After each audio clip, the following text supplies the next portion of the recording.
Всем привет! Мы продолжаем разбор новинок от костромских брендов «Автоистория» и «Starscale Models», и сегодня я вам покажу трехосный сидельный тягач КамАЗ-65-206 в масштабе 1 к 43. Эта модель появилась в продаже в апреле 2021 года. Ее рекомендованная розничная цена составила 2450 рублей. Модели были раскуплены на стадии предзаказа, сейчас они встречаются в продаже на вторичном рынке, но цена на них чуть выше, чем первоначальная рекомендованная розничная. И это не первый трехосный КамАЗ с такой кабиной в дилерской упаковке. В 2017 году Кострома представила грузовик синего цвета, и у той модели были серые бампера и серые подкрылки, и на крыше отсутствовали мигалки. Мелкие визуальные отличия, как осветительная техника, также, по-моему, были другие колесные диски, и ту модель я не стал покупать в свою коллекцию, а решил дождаться другого варианта. И здесь грузовик с кабиной желтого цвета, и эта модель хорошо подходит в серию других грузовиков от «Автоистории». Например, у меня есть с кабиной желтого цвета МАЗ-6422, который я покупал очень давно. И эту модель, по-моему, взял на распродаже вместе с моделью прицепа щеповоза за 1800 рублей, если мне не изменяет память. И давайте распакуем коробочку, посмотрим на этот грузовик поближе и также прикинем, как он будет смотреться с некоторыми полуприцепами. И из-за того, что здесь у грузовика на крыше установлены мигалки, возможно, он больше подходит к полуприцепу для перевозки опасных грузов, но у меня в коллекции нету костромского полуприцепа топливозаправщика, поэтому этот грузовик пока что останется в таком виде, без какого-либо прицепа. На нижней стороне упаковки есть различная информация, которая касается данного бренда, дата производства этой масштабной копии, если верить надписи, 11 месяц 2020 года. Срок годности не ограничен, срок службы составляет 10 лет, модель изготовлена в Китае. И также здесь написано, что эта модель изготовлена по лицензии ПАО КамАЗ. Также есть наклейка с наименованием прототипа КамАЗ-65-206, цвет кабины оранжевый, хотя, на мой взгляд, он больше похож на желтый, и артикул, по которому можно найти эту модель в интернете. И в плане покраски и сборки этот грузовик вызывает меньше всего вопросов из троицы, которую я вам показал на своем канале. Но здесь тоже есть замечания. Это и различный мусор в лакокрасочном покрытии. И, к счастью, здесь не было каких-либо повреждений на упаковке. И грузовик пришел без отломанных деталей. А автомобиль с синей кабиной в двухосном исполнении мне пришлось после видеообзора немножко подправлять. Если вы посмотрите, то здесь интерьер сделан из пластика, окрашенного в массе. Конечно, по-хорошему нужно разобрать кабину, покрасить сиденье, панель приборов, но я думаю, это будет довольно сложная задача, потому что обычно кабины обильно проливаются клеем. Дверные ручки, поворотники на крыльях, также светоотражатели здесь нанесены просто оранжевой краской, смотрятся довольно просто. И интересное наблюдение то, что на ранних грузовиках от «Автоистории» похожие элементы преимущественно были в виде отдельных прозрачных деталей. Здесь налицо унификация и удешевление производства. Не очень аккуратно нанесена черная полоска на передней части кабины, проглядывается основной желтый цвет.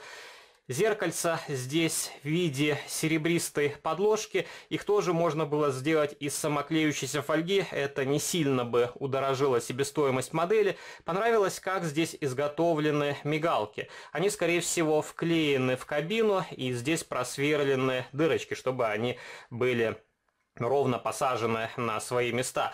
Потому что мне не верится, что их просто приклеивали без каких-либо крепежных отверстий. И у этого грузовика отсутствует солнцезащитный козырек над лобовым стеклом, но я более чем уверен, что через какое-то время появятся различные наборы для доработок. И недавно выходил зеленый полуприцеп Нефас в коробочке от «Автоистория», и спустя какое-то время я в продаже уже видел наборы декалей и теку, которые можно было наклеить на данный полуприцеп. Так что различные конверсиончики не дремлют и выпускают разные наборы. И не очень понравилось, как здесь сделаны обтекатели на кабине, отсутствуют сквозные отверстия, и на предыдущих моделях КАМАЗа эти мелкие детали были в виде отдельного элемента, и на них эта деталь смотрелась намного лучше.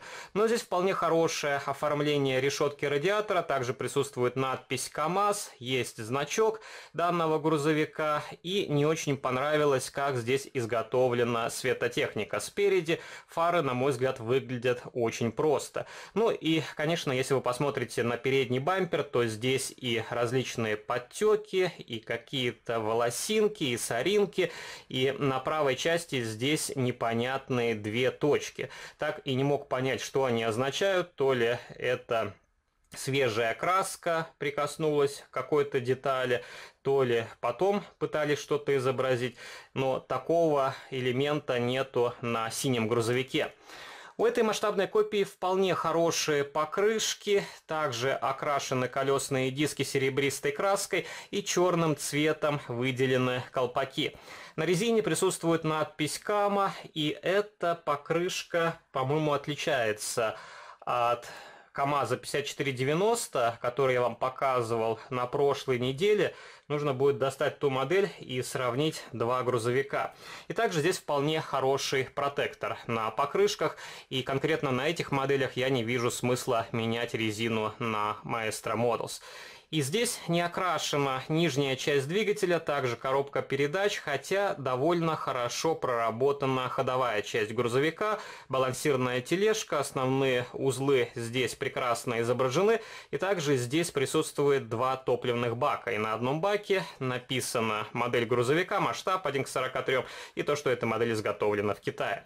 И у этого грузовика откидывается кабина, точно такой же двигатель, как на предыдущих КАМАЗах, которые я вам показывал, окрашена выхлопная труба, также установлен радиатор охлаждения, и на этом грузовике серебристой краской не обозначили небольшой прожектор сзади. На синем варианте он был обозначен серебристым цветом.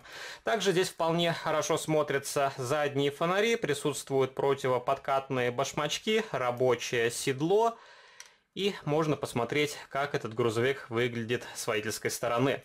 И давайте я вам покажу, как эта модель будет смотреться в сцепке с полуприцепом-щиповозом желтого цвета. На мой взгляд, это вполне хорошая модель для этого тягача, но, повторюсь, сюда просится полуприцеп для перевозки различных видов топлива. Вот так выглядит данный грузовик. У меня здесь в полуприцепе стоит небольшая растяжка, потому что борта полуприцепа были изогнутой формы, и когда у меня модель хранится в коробке, они потихоньку принимают нормальный правильный вид. Так что если у вас тоже модели с искривленными бортами, советую что-то подкладывать, чтобы по истечении времени они выравнивались. Ну и вот так можно поставить модель на полку. И давайте я вам покажу предыдущий сидельный тягач в двухосном исполнении. Возможно, кто-то из вас не видел детальный видеообзор на эту модель. И здесь вы можете видеть разницу в раме. Трехосный грузовик чуть длиннее, также отличаются топливные баки. На этой модели их два, на этой один чуть крупнее, чем на этом грузовике. И у двухосного сидельного тягача установлено запасное колесо. Точно такая же кабина, только окрашена в синий цвет, и точно такие же колесные диски. И на этом грузовике немножко другой дизайн покрышек. Тоже небольшой приятный нюанс. И давайте к этому грузовику примерим полуприцеп МАЗ для перевозки сыпучих грузов. Ну, вот так получается довольно симпатичные автопоезда. И также такой полуприцеп можно примерить к желтому грузовику. А щиповоз мы уберем. И у меня два таких синих полуприцепа. Я уже об этом вам говорил. И, например, можно сделать вот такую диорамку с двумя самосвалами. тоже получается вполне нормально. Но, конечно, не хватает полуприцепов, и я стараюсь покупать по возможности все костромские полуприцепы. Но, опять же, это и финансовая нагрузка, и дополнительное место нужно искать под эти сцепки. И давайте теперь сравним данный трехосный сидельный тягач с более ранней моделью МАЗ-6422 от Автоистории. И как раз на примере этого грузовика вы можете увидеть упрощение. На этом МАЗе дверные ручки в виде отдельных элементов, также отдельные обтекатели спереди, отдельные поворотнички, покрышки более-менее одинаковые. Здесь тоже отличная детализация рамы, поднимается кабина, проработан двигатель, и у этого грузовика окрашены сиденья. И вроде бы на последних моделях есть какие-то улучшения, но в общей сложности модели имеют примерно одинаковые упрощенные элементы, просто где-то усложнили модель более раннего периода, где-то упростили модель более позднего. А общая себестоимость осталась, я думаю, на прежнем уровне, и с учетом того, что сейчас используются более низкокачественные материалы, возможно, она даже и снизилась. И покажу вам еще один МАЗ для сравнения с более современной кабиной, и как раз вы тоже можете видеть здесь отдельные обтекатели, отдельные дверные ручки, отдельные поворотнички, габаритные огни на крыше также обозначены просто краской, и у этого грузовика не окрашены колесные диски и колпаки на задних осях, а у этого грузовика их выделили серебристым цветом. Так что вот такие модели, которые я хотел вам показать в сегодняшнем видеоролике. Пишите ваши комментарии. Купили ли вы современные модели КАМАЗ в лицензионной упаковке? Возможно, у вас уже были модели из коробочек Start Scale Models.